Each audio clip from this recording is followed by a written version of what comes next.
The resignation letter had been sitting in my drafts folder for 11 days before I finally hit send. I'd written it, rewritten it, deleted it twice, and written it again.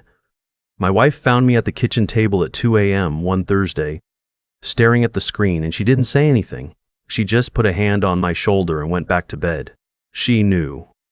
We'd been talking about it long enough that words had stopped being necessary. My name is Nolan. Most people who've known me for any length of time call me Nolan. Not Noel, not anything shorter, just Nolan. I'm 51 years old. I spent 17 years building something at a company called Meridian Freight Solutions. Regional logistics, warehousing contracts, last-mile delivery coordination for mid-size manufacturers in the Midwest. Unglamorous work. The kind of work nobody thinks about until something goes wrong. But I was good at it. I was very good at it. I started there at 34, fresh off a failed attempt at running my own small freight brokerage that had eaten 4 years of my life and most of my savings. Meridian hired me as an operations coordinator, which is a polished way of saying I spent my first year tracking shipment delays on spreadsheets and taking calls from angry clients at 7 in the morning. I didn't complain. I knew what I was there to do. The owner. I'll call him the owner, because that's what he was, more than he was ever a CEO, had built Meridian from a single warehouse outside of Columbus in the late 90s. By the time I joined, it had grown to 4 regional hubs, about 230 employees, and a client portfolio that included some fairly serious manufacturing names. He was the kind of man who remembered your kids' names and kept a notepad on his desk that he actually wrote things in by hand. Old school in the best way. I respected him. Over the first 4 years, I worked my way from operations coordinator to regional manager for our Ohio and Indiana accounts. After that, I took on national accounts when our previous director left for a competitor. I wasn't given the title right away. I did the job for about 8 months before the owner formalized it. That didn't bother me at the time. I was building something real. I could see the results. Our on-time delivery rate went from 71% to 88% in 18 months. I renegotiated 3 of our largest warehouse contracts and saved the company roughly $900,000 over 2 years. I hired 14 people, trained most of them personally, and 2 of them are still there today as far as I know. I'm not saying any of this to make myself sound exceptional. I'm saying it because context matters. You need to know what 17 years looks like before you understand what happened. His son started working at Meridian when he was 26. I want to be careful here because I have no interest in making this into something it isn't. The son. I'll call him the son because that's how I always thought of him even after he had a title, was not a bad person. He wasn't cruel or deliberately malicious. He was just completely, utterly unqualified for what was about to happen to him. And his father loved him in a way that made that impossible to see clearly. He came in through the operations side, which made sense. Learn the business from the ground up. That was the stated plan. He sat in on client calls, shadowed our dispatch team, spent a few weeks at each hub. The owner told me personally that he wanted his son to understand the business the way I understood it. He said, "I want him to learn from you, Nolan." I took that seriously. I spent real time with that kid. I answered his questions, I included him in strategy sessions, I explained the reasoning behind decisions that must have seemed arbitrary from the outside. I thought I was helping someone grow. What I was actually doing, and this took me a long time to see, was handing him a set of tools he didn't know how to use but would eventually be given authority over. About 8 months in, the son started leading our quarterly client review meetings. The owner had asked me to prepare the materials, which I did. I prepared them thoroughly. The first meeting went fine because I was sitting right there, essentially talking him through every difficult question that came up. The client seemed pleasant about it. They assumed, correctly, that he was being groomed for something. Nobody made a fuss. After the second quarterly review, an email went out to the company. The son had been appointed Vice President of Client Relations. He'd been working at Meridian for 9 months. I found out through the company-wide email like everyone else. Not a conversation beforehand. Not a heads up. An email at 4:15 on a Friday afternoon with his name, his new title, and a short paragraph about his vision for client partnerships going forward. I read it twice. I closed my laptop. I drove home and did not talk about it at dinner. The official structure now had him above me. He had a direct reporting line to the owner that bypassed the operational hierarchy entirely. Client strategy, contract renewals, New account acquisition. All of it was going to run through him. My role was technically unchanged, but the nature of it had shifted in a way that became clear very quickly. My recommendations now went to him first. He would decide what reached the owner. That's a different job than the one I'd had. I want to stop here and tell you about the Harwick account, because this is the part of the story that still makes me clench my jaw when I think about it.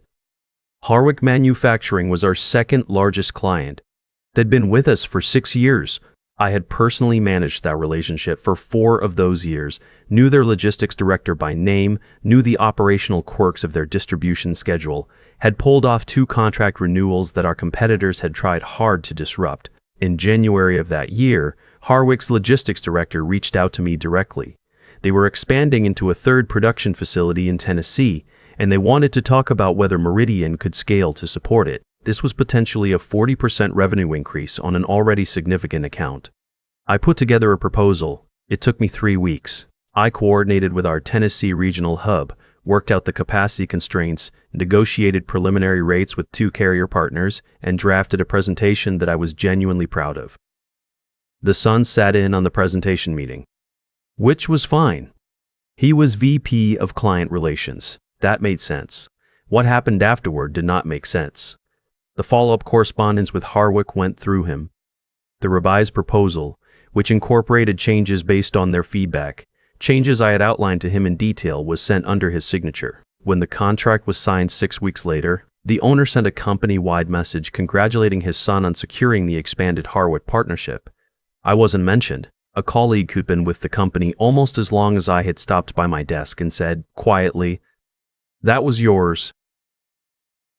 I said, "I know." We didn't talk about it again. I went to the owner about it. I want to be clear about that. I didn't just sit quietly. I requested a meeting. I sat down across from him and I told him, professionally, without anger in my voice, even though there was plenty in my chest, that I was concerned about how contributions were being attributed. He listened. He nodded. He said he understood my concern and that he'd talked to his son. He said he valued what I brought to the company. He said the word irreplaceable, and I remember thinking that word meant something different to him than it did to me. Nothing changed. Over the next 4 months, I watched a pattern establish itself. Proposals I initiated would go through the son's office and come back with his name on them. Client meetings I had prepared for would feature him as the primary contact. When results were good, the credit traveled upward. When something went sideways, and there were a few things that went sideways, because the son had no real understanding of carrier relationships or contract terms, the problem found its way back to my desk to be fixed. There was one particular incident involving a cold chain shipment for a food manufacturing client where a routing decision he made without consulting me resulted in a temperature excursion and a partial product loss. The client was, understandably, furious. I spent 6 days managing that situation, on calls at 6 in the morning, coordinating with the carrier, working with our insurance team, personally speaking to the client's operations VP to walk through our corrective action plan. I saved that account. When it was resolved, the owner thanked his son for handling the situation with maturity. I drove to work the next Monday and sat in the parking lot for about 4 minutes before I went inside. My wife had been watching all of this. She's patient in a way I am not, and she has a clearer eye for these things than I do. She'd been saying for months that I needed to either confront it directly or start looking. I kept telling her I wanted to give it time. She would nod the way she does when she thinks I'm wrong, but loves me enough not to say it repeatedly. The thing that finally moved me wasn't one big event. It was a small one. I had submitted a proposal to bring on a new regional carrier partner in the Southeast, a relationship I had cultivated over about 8 months, met with twice in person, done due diligence on. The son rejected it in an email without asking me a single question about it. The reason he gave was 2 sentences. One of them contained a factual error about the carrier's insurance rating. He had clearly not looked at the documentation I'd provided. I replied to the email with a polite correction and a request to discuss. He never responded. I sat at my desk for a while after that. I thought about the 17 years. I thought about the Harwick account and the cold chain situation and the quarterly reviews and the 2-sentence email. I thought about my wife at 2 a.m., hand on my shoulder, not saying anything. I opened my drafts folder. The resignation letter I sent was 1 page. It was professional and direct. I gave 60 days notice, more than required, because I had ongoing client relationships I intended to transition properly. I said it had been an honor building something at Meridian, and I meant it. I did not say anything about the sun, or about attribution, or about credit. I left all of that out. I wanted to walk out of there with my head level. The owner called me within 20 minutes of reading it. He asked me to reconsider. He asked what it would take. He mentioned a salary increase, a meaningful one, honestly, and the possibility of a revised title. I listened to everything he said. And then I told him, as calmly as I could, that this wasn't about the number. He was quiet for a moment. Then he said he was sorry to lose me. I said I was sorry too, and I meant that as well. What I did not tell him on that call, what I talked through with my wife and my attorney over the previous several weeks, was that I had already accepted a position at a company called Oberlin Supply Chain Consulting, a mid-sized firm out of Cincinnati that had been quietly pursuing me for about 5 months. The role was Director of Strategic Accounts. The compensation was better. The ownership structure meant I would be talking directly to decision makers without anything in between. I told almost no one at Meridian where I was going. One colleague asked, and I said I wasn't ready to talk about it. I'd learned from watching others make that mistake. You tell people where you're headed, and suddenly that information is everywhere before you've even started. I transitioned my accounts cleanly. I documented everything. I trained 2 people on my ongoing client relationships with more thoroughness than the situation required, but that was the job I'd always done. I said goodbye to the people I respected. On my last day, a few of my team members took me to lunch at a place down the street that we'd been going to for years, and one of the younger ones said something that I've thought about since. She said, "You're the reason I know how to do this job." I said something back that I don't remember, but I remember how I felt driving away. About 4 months after I left, I heard from a former colleague who was still at Meridian. He called me on a Saturday morning, which was unusual enough that I knew immediately was something significant. The Sun had overseen a renegotiation of 2 of our major carrier contracts. The term I kept hearing when my colleague described it was, "went poorly." The new terms he'd agreed to had increased costs and reduced flexibility in a way that directly affected service levels for several clients. Within 6 weeks, 2 of those clients had begun conversations with competitors. One of them, a distribution company that had been with Meridian for nearly a decade, formally ended the relationship. The contract value was significant. The owner had apparently responded to all of this with what my colleague called controlled panic. There were emergency meetings. There were conversations with the affected clients. There were apparently multiple attempts to reverse decisions that had already been formalized. My name came up in at least one of those conversations, as in someone at the client side asked whether I was still at Meridian. I was not. I heard a few months later, through the same channel, that the Sun had been quietly moved out of the VP role and into something more internal-facing. No announcement. No company-wide email this time. Just a title change that appeared in a directory update. I'm not going to pretend I felt nothing when I heard that.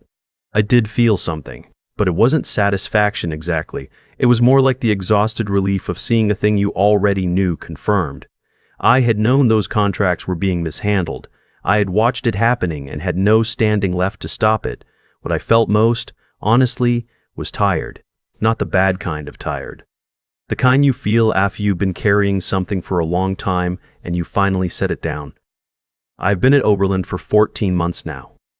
The work is different in ways that still surprise me. I talk to people who ask my opinion because they actually want to know what I think, not because they need to route my answer through someone else.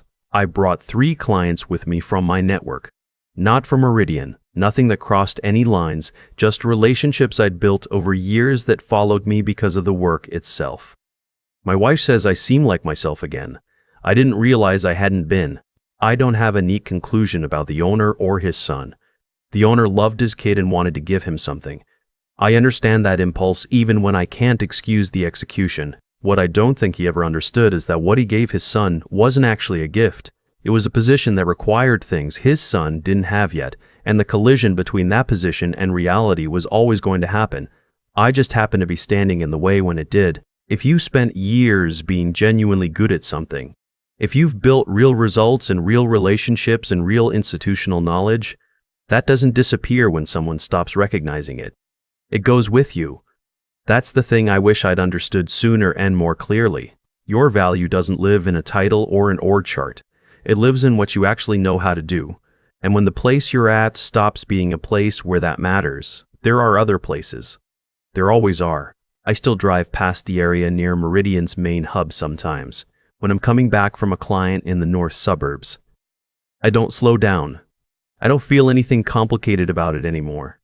I just keep going.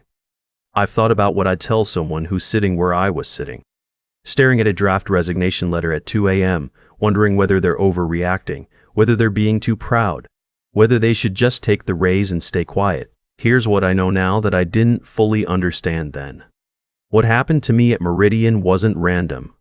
The owner made a choice, a human, understandable, ultimately costly choice, to place love above judgment. That's not a sin, but choices have weight, and weight has direction, and eventually, everything lands somewhere.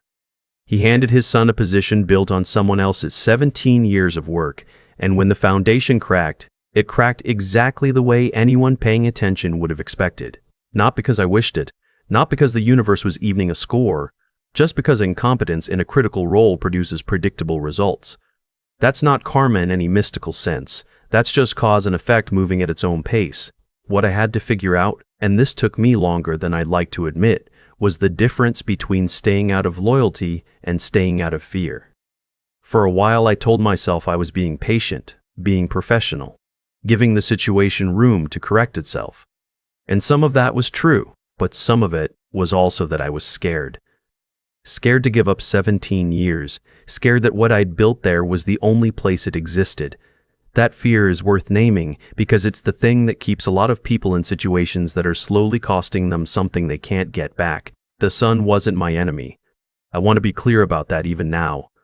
He was a young man handed something he didn't earn and wasn't ready for, and nobody around him was honest enough to say so. That's its own kind of trap. I don't know what he took from everything that happened. Maybe nothing. Maybe something. That's his story to work through, not mine. What I do know is that the work itself, the actual competence I'd built, the relationships, the institutional knowledge, the ability to walk into a difficult client situation and know exactly what to do, none of that belonged to Meridian. It belonged to me. I'd spent 17 years thinking my value lived in that building, in that org chart, in the owner's opinion of me. It didn't. It never did. Integrity is quiet. It doesn't announce itself. It shows up in how you transition your accounts when you leave, and how you train the people who come after you, and how you walk out the door on the last day. My wife said I seemed like myself again after I started the new role. I hadn't noticed I'd stopped. That's the thing about slowly compromising. You don't feel it happening. You just wake up one day and something that used to feel easy now feels heavy, and you can't remember exactly when that changed. The 60-day notice I gave wasn't for the owner, it was for my team, it was for the clients. It was for the version of myself that still believed that how you leave a place matters, even when that place stopped treating you well. Especially then. I still drive past the Meridian hub sometimes. I don't slow down. There's nothing there I need anymore.